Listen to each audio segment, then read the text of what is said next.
Welcome to another edition of Insurance Questions Podcast. I'm Eddie Bednars and my co-host is Chris Switek. How you doing, Chris? I'm good, Ed. How are you? Doing good. I know it's been a crazy year for everybody, but we're almost at the end of this. Today is the 29th of December, 2021. So what are your thinking's going to happen in 2022, Chris? Well, I think 2022 is going to prove to be another, interesting year as we are all still dealing with this pandemic and what is going on, both locally and nationally. As far as on the business side, business was actually, was interesting, but it certainly wasn't the worst. There was a lot of interest with life insurance, and I certainly wrote several policies throughout the year and hope to continue that trend. One thing that, as the end of the year does approach, and the end of the month, obviously, what we're not quite sure of is if there's going to be any pricing adjustments, for 2022. So, I have a few folks that I've been talking with over the last week to 10 days, and I'm certainly encouraging them to, not pressure-wise, but make their decision if they can today or tomorrow so that we can get it submitted for 2021 and they can get locked in because we don't know what to expect.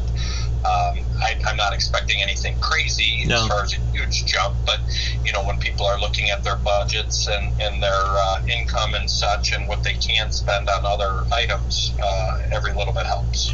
I know this year we're the only ones that, we tried to not raise prices, and the only thing we did raise prices on was whole life, and that was very minimal.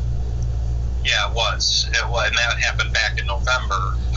And we're not, I'm not trying to scare anybody. We're not expecting anything. But again, with the uncertainty that's going on, and a lot of it could depend on the market and just on culture, we're not sure. So, if people are in a position where they can do something now, I'm definitely encouraging them to do so. Now, I'm going to ask you a couple questions, and I think we've talked about the first topic before. What happens if I've had COVID? Can I still get insurance? You can. They do take a look at it. They take a look at if you've been vaccinated and if you've had the booster. They take a look at if it wound up hospitalizing you or if it was just something that you dealt with at home. There are a lot of things that they do take a look at, and there are certain circumstances where they'll say, you need to wait a certain period of time, whether that's a few months or 6 months, and then you just apply that. So pretty much every case is going to be different, but I know that it's a little bit harder to get it if you were hospitalized for it. Correct. That is the one thing that I did hear as well. So again, I've had folks that I'm associated with, not that I've come in contact with, but that I've also spoken to that unfortunately have gotten it.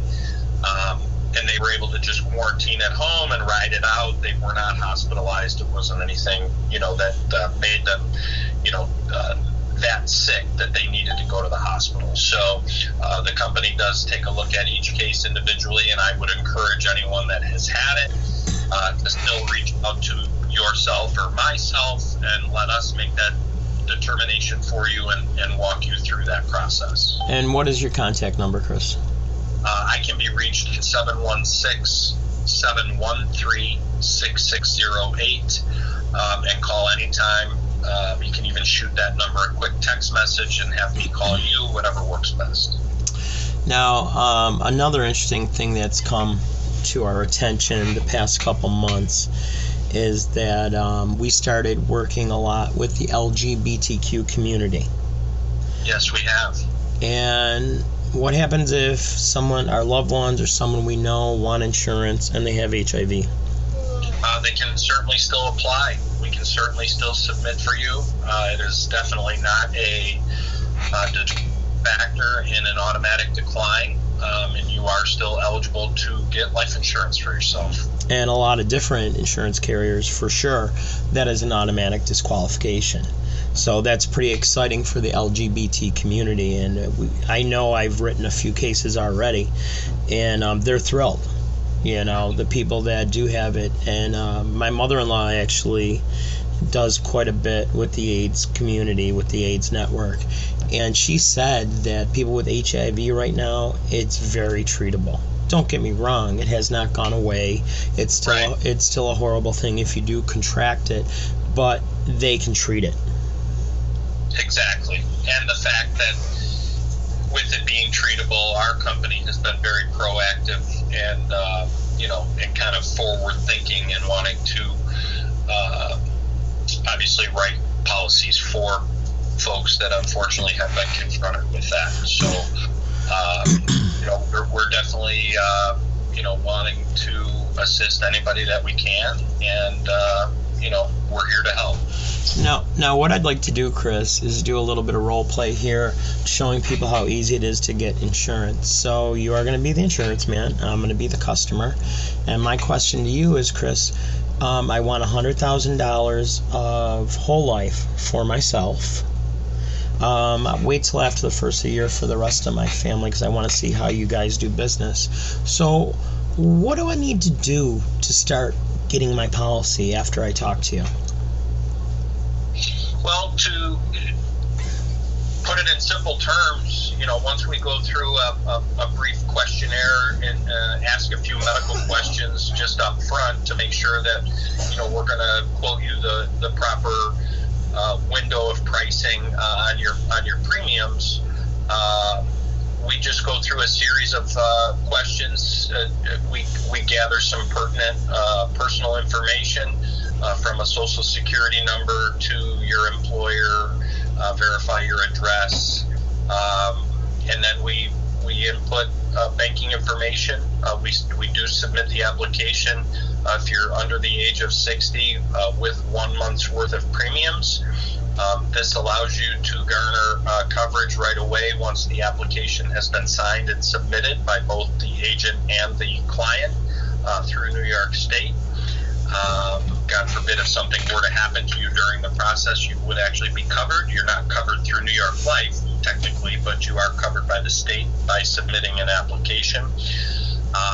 There's a tele-app portion where a third-party company reaches out, a series of additional medical questions in a little more detail than what we would go over, and you're also then asked to do some blood work, some lab work, and again, that depends on the level of that, depends on your age, and then it goes off to underwriting for them to go through their processes. All the while, the agent is in communication with you, keeping you updated on what's going on, where we're at, and then once it's the underwriters give you a rating and approve the policy, then it's off for signature, and the policy goes in force. So how long am I going to be on phone with these guys? I'm a busy guy, Chris. It actually goes both ways. It depends on the client. We ask that the clients have certain things ready, meaning doctors' names, phone numbers, any list of prescriptions that you might be taking, those types of, all of that information, if it's readily and handy, it can help speed up the process. And again, it's more or less yes, no questions. There's not a lot of elaboration. So, it can take, I've seen them take as little as 15 minutes, but I usually tell my clients it's anywhere from 20 to 30 minutes on the phone.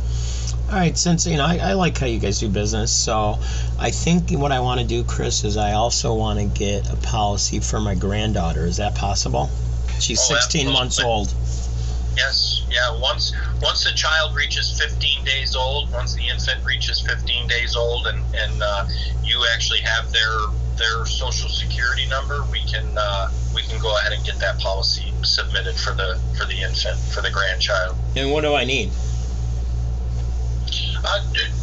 You would need that social security number. You would need the same information as if you were submitting it for yourself in regards to your social security number, and then again the banking information that's going to go along with it. The child itself would not go through any type of lab work under the age of 17, and then it just goes straight into underwriting. Holy cow, Chris, I think we've never jammed so much information into one of our episodes as we did this week. Yeah, good stuff, Eddie. And And once again, it goes back to there are no stupid questions. No, not at all. And people should not be afraid to ask us, because we don't know what you do for a living. We don't know all the ins and outs and everything like that. That's what we're here for, to answer your questions. And I got to be honest with you, Chris, I don't have to be the smartest guy or girl in the room. I will stop the sales process if I don't know an answer for a client and get a hold of somebody that does know that answer. I have no problem with that. Yeah, I'm the same way. If I don't know something, I don't try to, fake my way through it. I make a note of it, and I let the client know, hey, I will definitely get back to you on that, because I want to provide the proper information and the correct information. So I'm the same way. So. Well, on a personal note, Chris, can I ask you something? Absolutely. How you doing in your football pool? Oh, well, I did manage to make it to the semifinals in the playoffs, but I lost to a particular team that the owner of the team is actually one of my colleagues, and he's a good guy. I've known him for years, but he actually has his wife run the team, which is a good thing, because if he was running, he'd probably have finished dead last like he did last year. But I congratulate them and their team. We all know who that is, Ed. Did they beat you by? Did she beat you by a little or a lot? Well, it depends what a lot is. 30 points, give or take. Laughing up there, boy, I won the Super Bowl last year in that particular league, so I'm actually rooting for you. Go get them, buddy. So, pretty much, you're saying that this year, Kristen's a big deal. She is a pretty decent sized deal, yes. Well, listen, I want to wish, I almost said Happy Thanksgiving. Happy New Year's to everyone. It's been a rough time. We're all in this together, and I'm sure we're going to get through it. Because, eventually this has been touching all of us. I know I contracted COVID in October, and I had the shots.